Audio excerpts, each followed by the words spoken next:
Hello গায়স, আমরা সবাই আজকে চলে গেছি গুরুদাল মাঠে। রূপন্তী অনেক দিন যাবৎ অসুস্থ থাকার কারণে ওর মনটাও খুব খারাপ হয়েছিল, তাই ভাবলাম সবাই মিলে একটু বের হয়ে যাই।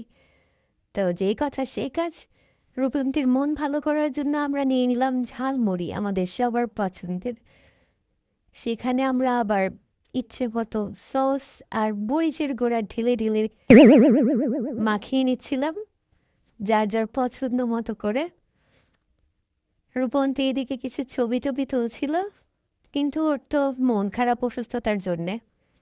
ফাইনালি আমরা খেয়ে নিলাম, আর এই হচ্ছে আমাদের খাওয়ার পরের অবস্থা। খালি খালি প্লেটগুলো কি সুন্দর করে সাজানো আছে।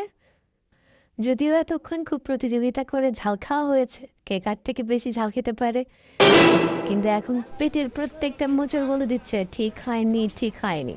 তো ফাইনালি আমরা চলে যাচ্ছি বাসার উদ্দেশ্যে রওনা করছি। থ্যাংক ইউ গায়স, আপনারা এতক্ষণ আমাদের পাশে থেকে পুরোটা ভিডিও দেখার জন্য। ভালো থাকবেন, সুস্থ থাকবেন, আর আমার পাশেই থাকবেন। টাটা।